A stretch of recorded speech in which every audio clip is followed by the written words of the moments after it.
So in this video, I'm going to walk you through the template that I have created that I'm using recently for estimating how much creative we really need for meta ads.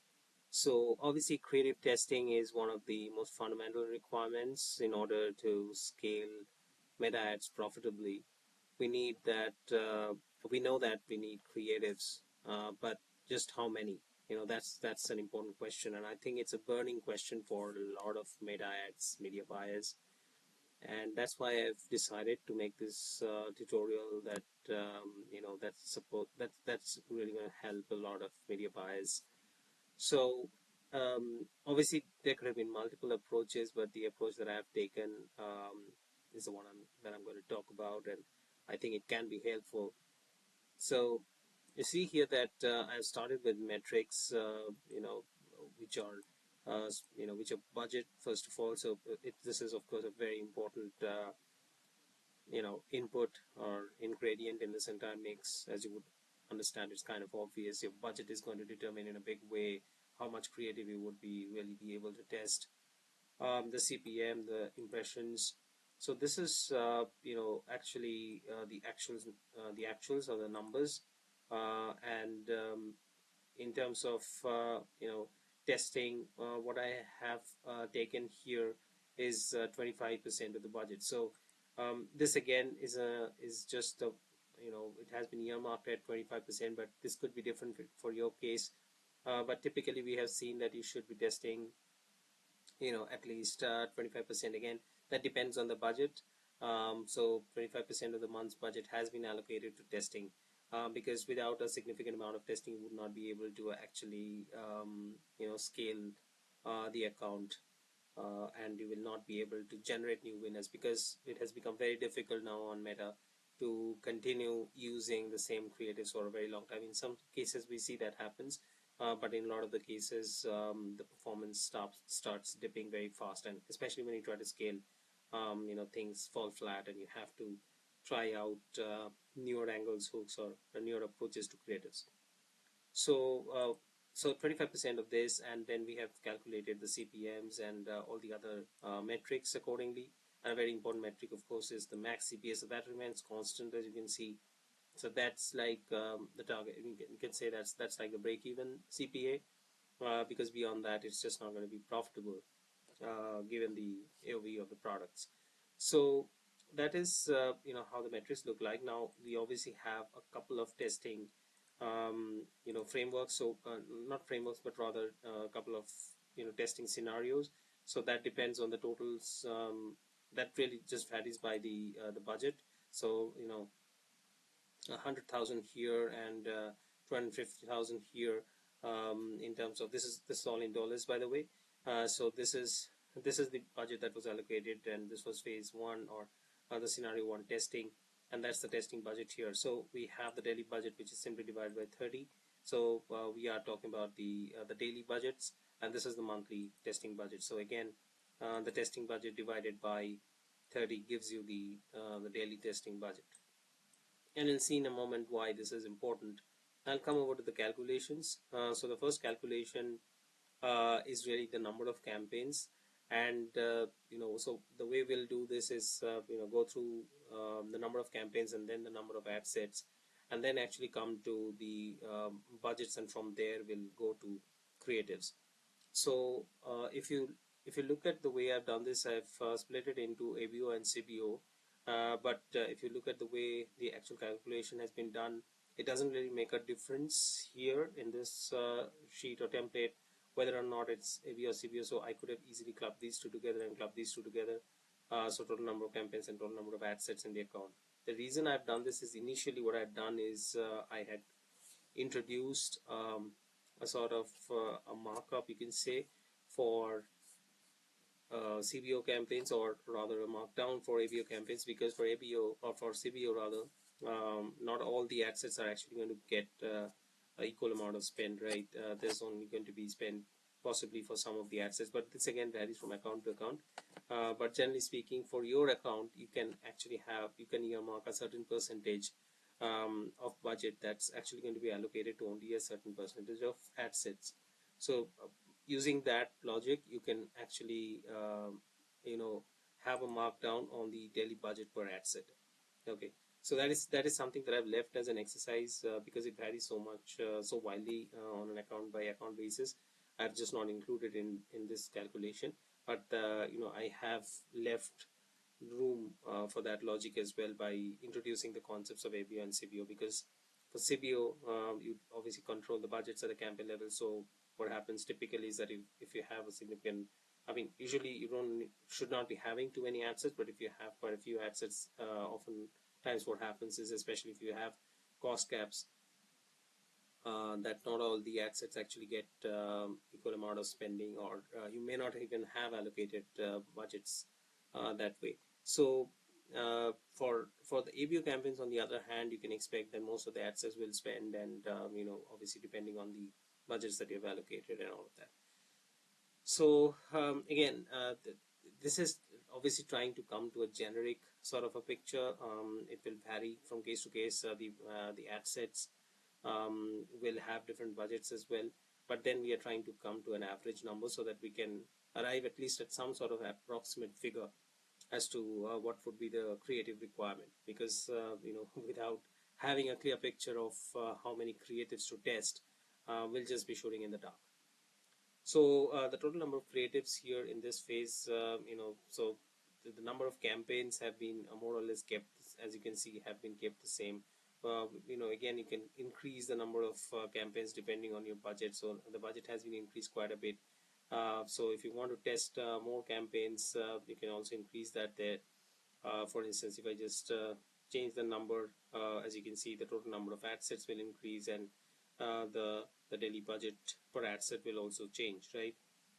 But again, it entirely depends on your case. So this simple logic has been used here, and then you have a daily budget per ad set, and based on that, you actually have the maximum number of creatives per ad set. So the maximum number of creatives per ad set is nothing but as you can see here, it's 7 by 6, meaning that it is simply the daily budget per ad set divided by the minimum budget that needs to be given to a creative.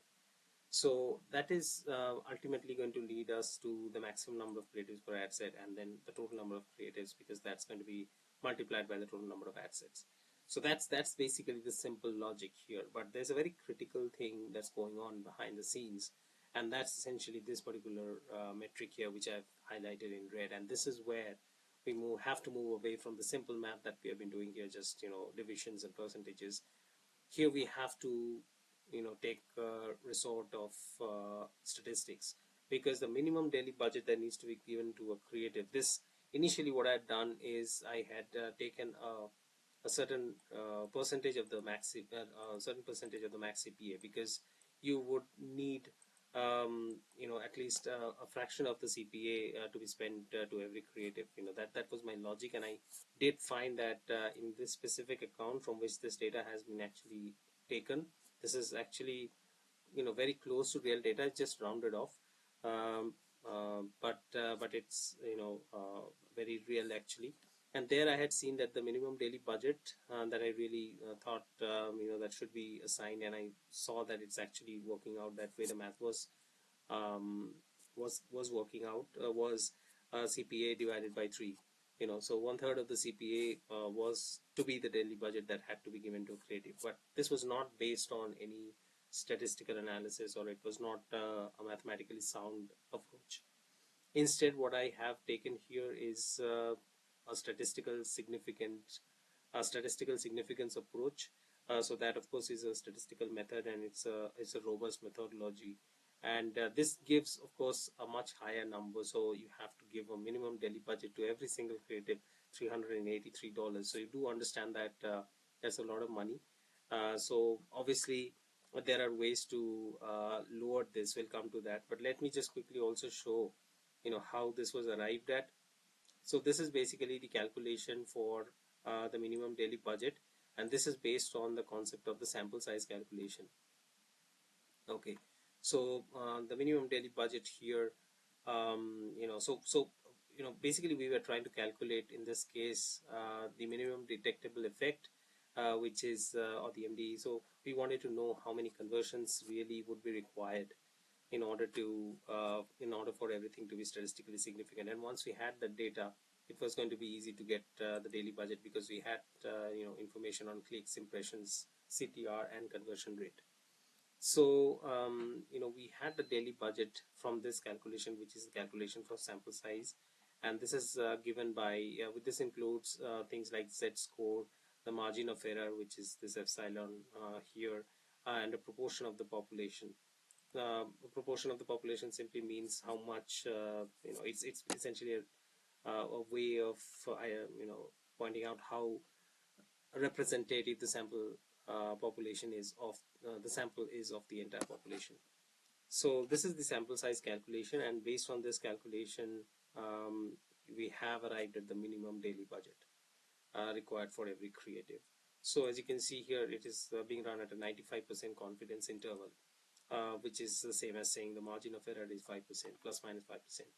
Now, this is actually an important information. So you might say that, okay, so based on this, obviously we are arriving at the total number of creatives needed, which is coming to be, 2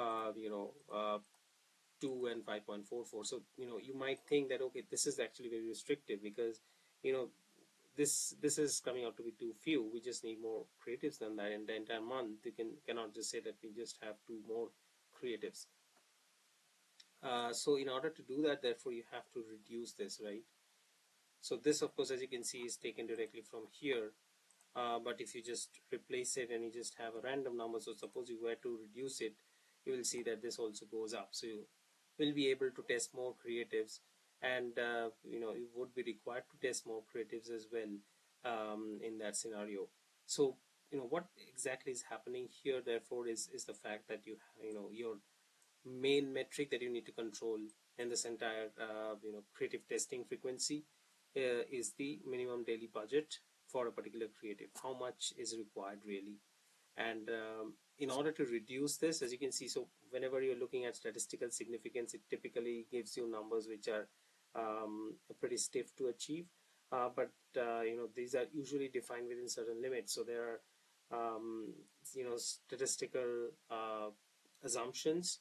So in this case, the assumption is that it's at a 95% confidence interval, meaning 5% margin of error. So if you were to increase the margin of error or just lower the confidence interval, these are actually interchangeable, same things. So if you are able to do that, meaning that you are okay with a little bit of uncertainty, a little more uncertainty, there's always going to be some uncertainty, right? It's probabilistic. But at the same time, if you are willing to allow that additional level of uncertainty to creep in, you're okay with that, then you can actually work with a lower minimum daily budget required for a creative, and then that's going to give you a more realistic number, perhaps, about the number of creatives that are required. Apart from that, since there are other metrics also in this calculation, you can actually increase CDR, you can increase conversion rate, you can decrease CPM. These 3 things, which actually should be also improving your campaign performance in general, will also have a positive or a downward impact, you can say, on the minimum daily budget requirement for a creative.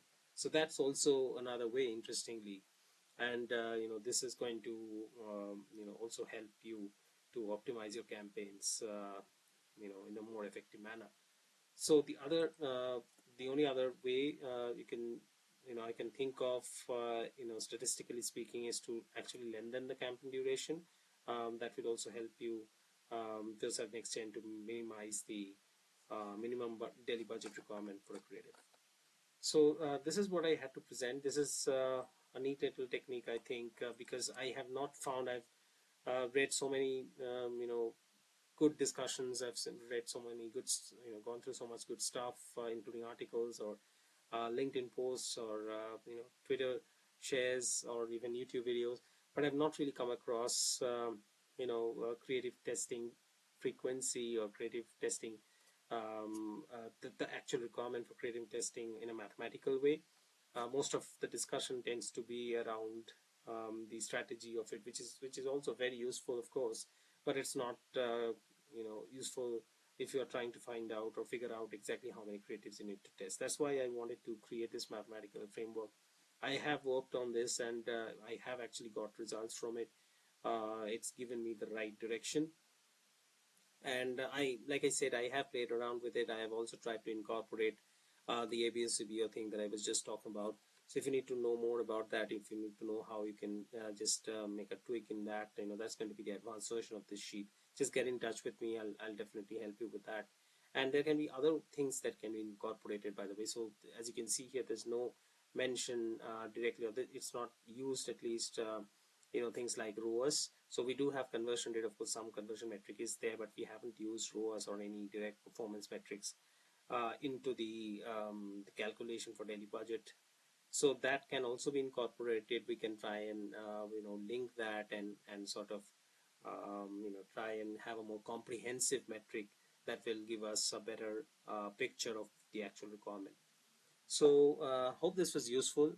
This was meant to be a quick tutorial walkthrough of the approach that I'm taking. And if you have any questions, any feedback, or any suggestions, please let me know, and I'll be more than happy to to try my best, of course, to address those. And yeah, see you in the next video. Thanks for watching.